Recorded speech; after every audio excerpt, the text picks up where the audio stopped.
आज 3 एप्रिल. इतिहासात अनेक घटना घडल्या, पण एक काळ असा होता जिथं एक छोटासा मेसेज पोचवण्यासाठी माणसाला 10 ते 15 दिवस लागायचे.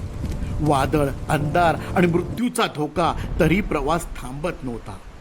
तो काळ कसा होता हे जाणून घ्यायचं असेल तर व्हॉइस ऑफ टाइमला नक्की फॉलो करा.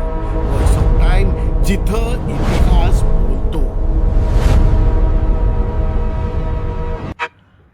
इसवी सन 1860चा काळ. अमेरिका देशात एक अशी सेवा सुरू झाली जिनी कम्युनिकेशनचा अर्थच बदलून टाकला. ती सेवा होती पोनी एक्सप्रेस.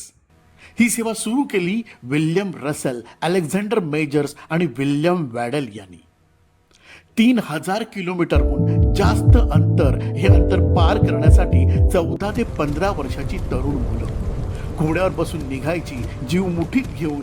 वादळ, अंधार, जंगली प्राणी, दरोडेखोर, तरी प्रवास थांबत नव्हता. प्रत्येक 15 ते 20 किलोमीटरवर घोडे तयार असायचे, रायडर बदलायचा आणि प्रवास पुन्हा सुरू व्हायचा. एक रायडर दिवसाला 120 ते 150 किलोमीटर धावायचा आणि असा हा रॅली सिस्टम वापरून 3000 किलोमीटरचा प्रवास फक्त 8 ते 10 दिवसात पूर्ण व्हायचा. म्हणजे तुमचा एक मेसेज द्यायला 8 ते 10 दिवस लागायची. इतकी धाडसी सेवा फक्त 1.5 वर्षातच बंद पडली, कारण एक वायर आली, टेलिग्राम, आणि सगळं कायमचं बदललं.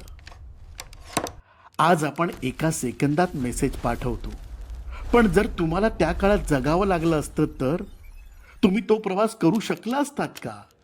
हा इतिहास अनुभवायचा असेल तर व्हॉइस ऑफ टाइमला नक्की फॉलो करा. व्हॉइस ऑफ टाइम, जिथं इतिहास